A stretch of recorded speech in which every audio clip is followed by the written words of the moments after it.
Hello everyone, good morning, welcome back to my channel. বলো তোমরা সবাই কেমন আছো? আশা করি তোমরা সবাই খুব ভালো আছো, সুস্থ আছো। আমরাও খুব ভালো আছি। আমি পুরো একদমই সারাক্ষণ ঘুম চেপে আছে মনে হচ্ছে। তো যাই হোক, আজকে ব্লগটা এখন থেকে স্টার্ট করছি। আর এসছি মামার বাড়িতে। আগের ব্লগেই তোমরা ছোট্ট একটা ব্লগ দিয়েছিলাম, দেখেই বুঝতে পেরেছো। তো আজকে হচ্ছে বাসন্তী পুজোর নবমীর দিন। আর আমি ঘুম থেকে উঠে খাওয়া দাওয়া হয়ে গেছে আমাদের, দিয়ে স্নান করে নিয়েছি, দিয়ে একটু যাব মন্দিরে পুজো দিতে। তো রেডি হব। আর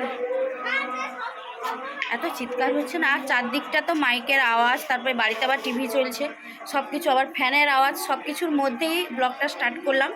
তো এইরকমভাবে দুটো দিন তোমরা ব্লগ দেখতে পাবে। আর আমি এখান থেকেই আবার কালকে, আজকে যেহেতু ছুটি আছে, আজকে তো স্কুল যাওয়ার কোনো ব্যাপার নেই, কিন্তু কালকে আমি এখান থেকেই স্কুল যাব, আবার স্কুল থেকে হয়ে এখানেই ফিরবো। কারণ দুটো দিন অন্তত আমাদের থাকতেই হবে, কারণ বছরে ওই একটা বার আসি এই বাসন্তী পুজোর সময়। এসে আমরা 2-3 দিন থেকে গেলে সারা বছর মনটা ভালো থাকে যে হ্যাঁ মামার বাড়ি ঘুরে এসেছি বছরে একবার হলেও। তো যাই হোক, এখন ওইদিকে মাইমা রান্নাবান্না করছে, আর নিরামিষ রান্নাবান্না। আইসক্রিম দোকান এসছে, দাঁড়িয়ে আছে ওখানে, আইসক্রিম দোকান এসছে। আর যা রোদ বেরিয়েছে এখন, আমি বললাম যে ঠিক আছে আইসক্রিম আন, আইসক্রিম খাই সবাই মিলে। তারপরে হচ্ছে তোমার একটু আম মাখা করবে, ওটা পুজো দিয়ে এসেই খাবো। তো চলো না, ডেকে আন না, রোদে বেরোবো না, গাড়ি ঢুকবে না। রোদের মধ্যে বেরোবো না ভাবছিলাম, কিন্তু সবাই যখন যাচ্ছে তো যেতে তো হবে। ওই জন্য মাথায় একটা বড় ওড়না চাপিয়ে নিয়েছিলাম, পুরো ঢাকিয়ে গেছিলাম পুরো ওই মন্দিরের সামনে। ওখানেই ছিল আইসক্রিম দোকান, আর এখান থেকে সবাই আইসক্রিম নিলাম। আর এই গরমের মধ্যে আমাদের তো এখন দেখছি সারাদিনে 2-3 বার করে আইসক্রিম খাওয়া হয়ে যাচ্ছে। আর এই গরমে কি আর করবো বলো, আইসক্রিমটা খেলে একটু বেশ ভালোই লাগে। আর তোমরা আমার ভিডিও কে কোথা থেকে দেখছো অবশ্যই জানাবে, আর তোমাদের ওইদিকে কেমন গরম পড়েছে ওটাও কিন্তু জানাবে।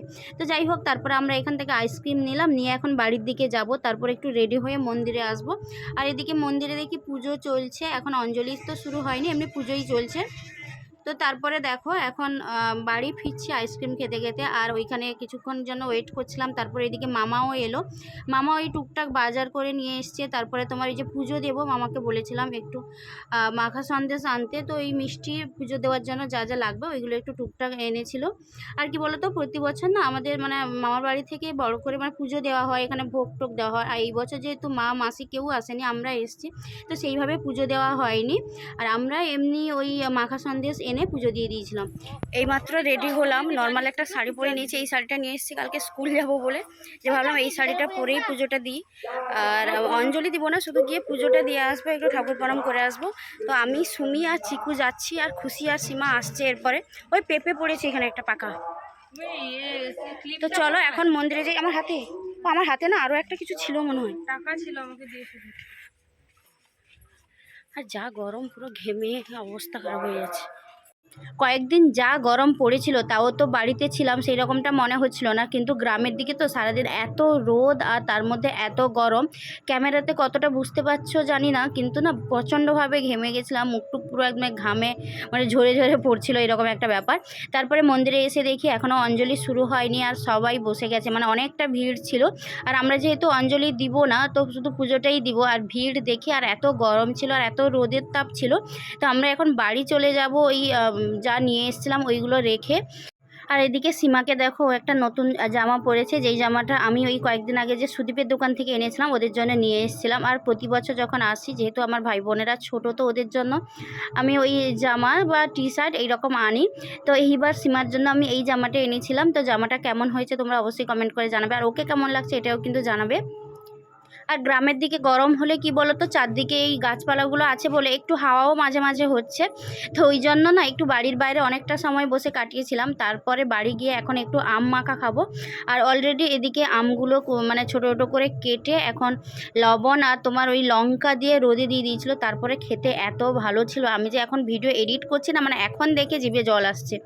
তো যাই হোক, এই গরমের মধ্যে তোমাদেরও আম মাখা কেমন লাগে খেতে অবশ্যই জানাবে। আর তোমরা কিন্তু আম মাখা এখনও যারা এখনও আম মাখা বানিয়ে খাওনি, তারা কিন্তু অবশ্যই আম মাখাটা বানিয়ে খাবে, দেখবে এই গরমের মধ্যে দারুণ লাগবে।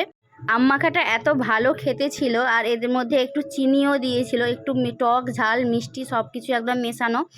তো এত ভালো খেতে ছিল, শেষে তো খাওয়া শেষ করে ওই প্লেট থেকে যে লবণ জল যেটা থাকে না, ওটাও আমরা সবাই মিলে খাচ্ছিলাম। দু বোনের মধ্যে আবার তো প্লেট নিয়ে টানাটানি শুরু হয়ে গেছে, এ একবার নিয়ে নেয় ও আরেকবার টেনে নেয়। আর এদিকে দেখো গাছের মধ্যে একটা শাড়ি, পুরনো একটা শাড়ি বেঁধে একটা দোলনা বানিয়ে দিয়েছে মামা, আর ওখানে গিয়ে এখন বসছে। আর এখানে একটু হাওয়াটাও হচ্ছে। তো তারপরে আমরা দুপুরবেলা খাওয়া দাওয়া করে একটু রেস্ট নিয়ে নিয়েছিলাম। তারপরে রাত্রিবেলা ওই 7:30 8টার দিকে একটু বেরিয়ে গেছিলাম একজন মামার বাড়িতে। আর দূর থেকে রাত্রিবেলা দেখো মন্দিরটা কি সুন্দর লাগছে, লাইট তো জ্বালিয়েছে, ওই জন্য এত ভালো লাগছিল, ভাবলাম তোমাদের সঙ্গে একটু শেয়ার করে দিই। তো তারপরে আমরা যাচ্ছিলাম আর কাছাকাছি মামার বাড়ি, তো একটুখানি মানে 2 মিনিট মতো পায়ে হেঁটে গেলে। তো তারপর দেখো মামার বাড়িতে গিয়ে ওখানে মামার মেয়েরা, তারপর বাকি বাড়িতে যারা এসেছিলো সবার সঙ্গে একটু গল্প করছিলাম। এই মানে গরম তো ছিল, তো গরমের মধ্যেও সবার বাড়িতে গিয়ে মোটামুটি দেখা করে সবার সঙ্গে একটু গল্প করলাম। আর কি বলো তো, সেই তো বছরে একটা বার আসা হয়, এবার সবার বাড়িতে গিয়ে একটু দেখা করে সবার সঙ্গে কথা বললে না মানে বেশ ভালো লাগে। তো তারপরে আমরা সবাই গেছিলাম, মানে আমার সব বোনেরা, তারপরে ভাইয়েরা, মানে ছোট্টু, তারপরে তোমার চিকু, সবাই গেছিলো। তো সবাই মিলে কিছু সময় বসছিলাম, তারপরে ঠাকুরের প্রসাদ খেয়ে তারপরে আমরা সবাই মিলে গেছিলাম একটু মেলা ঘুরতে।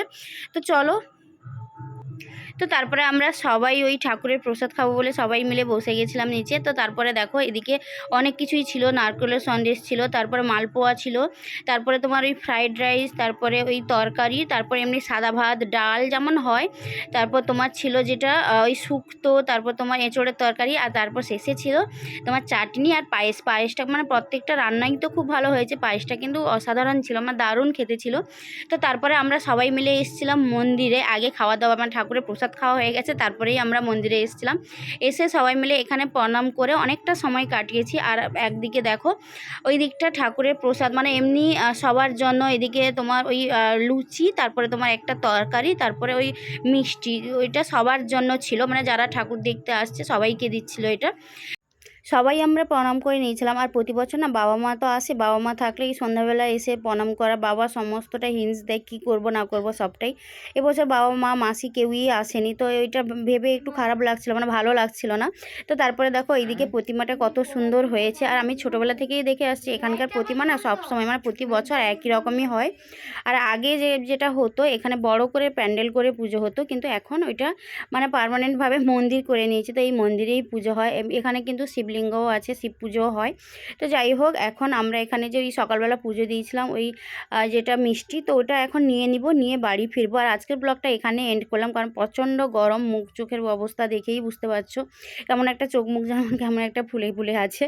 তো যাই হোক, আজকের ব্লগটা এখানে এন্ড করলাম। ব্লগটা কেমন লাগলো জানাবে, যদি ভালো লাগে please do like comment and subscribe. এখনও পর্যন্ত যারা আমার চ্যানেলটা সাবস্ক্রাইব করোনি প্লিজ চ্যানেলটাকে সাবস্ক্রাইব করে